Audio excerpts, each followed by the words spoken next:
اسلامی نقطہ نظر سے جہیز کا ایک ہی نقطہ نظر ہے کہ داماد کی حیثیت کو دیکھا جاتا ہے. اس کی ہڈی پسلی اگر مضبوط ہے، بزنس مین ہے، کمانے کھانے والا بندہ ہے، تو کوئی جہیز کی ضرورت نہیں ہے. یہ اپنی بیوی کے لیے خود کمائے، یہ بقرعید کمے نہیں آوڑا، ٹھیک ہے، یہ کمائے بیوی کے لیے. اور اگر اس کی ہڈی پسلی کمزور ہے، بیچارہ کچھ تھوڑا سا مالی طور پہ کمزور ہے، تو پھر سسر اس کا تعاون کر دے، کوئی نہیں مسئلہ. لیکن جہیز کی ڈیمانڈ نہیں کرنی چاہیے.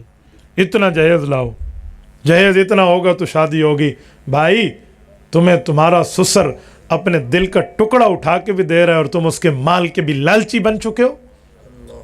اللہ نہ کرے، اللہ نہ کرے کسی کی بچی پر کوئی برا وقت آئے تو باپ کے سینے پہ کیا گزرتی ہے اس سے پوچھ لینا. ہمارے والد محترم کی 7 بیٹیاں ہیں، ہماری 7 بہنیں ہم سے بڑی ہیں. کچھ مسئلہ کہیں ہوتا تو میری والد اور والدہ پر کیا حالت گزرتی تھی، اللہ ان کی قبروں پر رحمت نازل فرمائے. میں نے اپنی آنکھوں سے وہ منظر دیکھا ہوا ہے.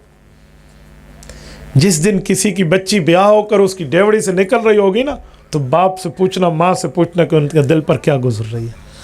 آج اپنے ساس اور سسر سے جہیز کی ڈیمانڈ کرنے والوں، کل تم نے بھی ساس اور سسر بننا ہے. جیسے کرنی ویسے بھرنی.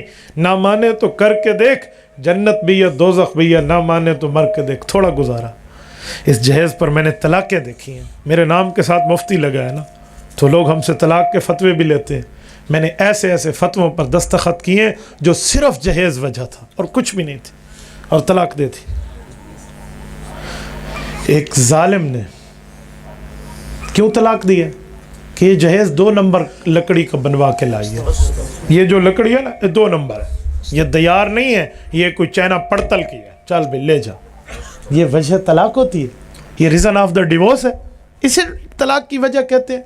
مال کی لالچ کی خاطر تم پھر لالچی ہو، تم پھر بزنس مین ہو، تم پارٹنرشپ بنانا چاہ رہے تھے، تمہاری شادی کا مسئلہ نہیں تھا، تم نے کاروبار کے مسئلے دیکھے.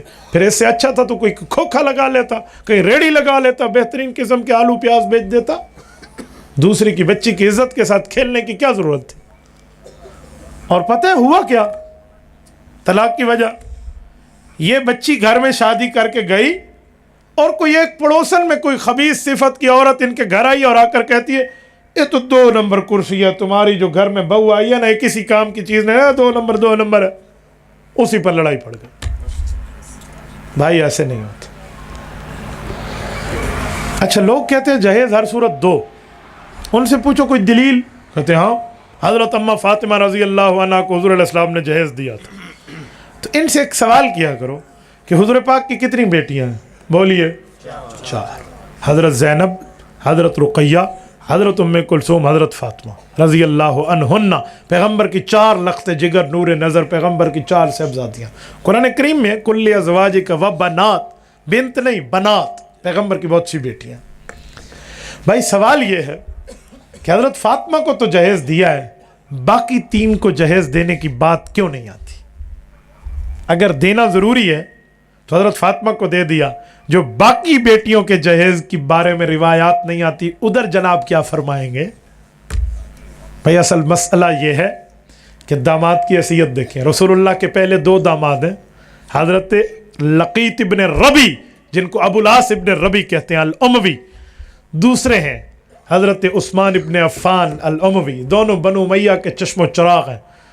پہلی بیٹی کے شوہر حضرت زینب کے شوہر حضرت ابو العاص ہے، اور رسول اللہ کی 2 بیٹیاں یک کے بعد دیگرے حضرت عثمان سے شادی ہے.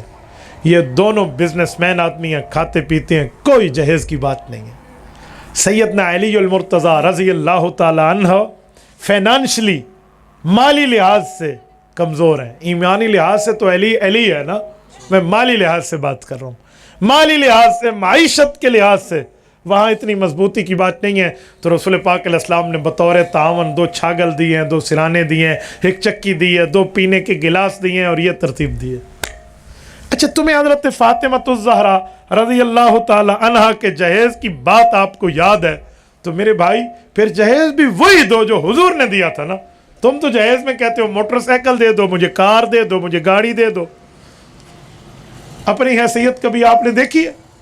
گھر تجھے اصلی شناختی کارڈ دکھا کر روٹی ملتی ہے اور تو سسر کے گھر سے جہیز کی ڈیمانڈیں لے گلا. جی ہاں، منہ ڈوڑی ورا دھو نہیں تو گھر والے سجانے سے نہیں بھی پتہ نہیں کتھو آوڑ ہے یہ جرا نا نیو خان دا چنگا ڈبا دی شکل والا. اور یہ اپنے سسر سے کہہ رہا ہے جی مجھے. ایک خاتون کے امراضی نامے میں گئے تو اس کا شوہر ان نمون متھا تو جن پہاڑوں لتا وہ کہہ رہا تھا یہ اس نے مجھے دیا کیا, اس نے مجھے دیا کیا, یہ لائی کیا. تو کیا خوب جواب دیا اس لڑکی نے. لڑکی نے کہا میرا ابا تو مجھے جہیز میں جہاز بھی لے کر دے سکتا ہے, تیرا ابا ایئرپورٹ بنوا سکتا ہے. جی ہاں ڈاڈی یاد آوے سی بچڑے کو ایئرپورٹ بناو تے 100 جہاز ہیں جڑے پیسے لگتے ہیں.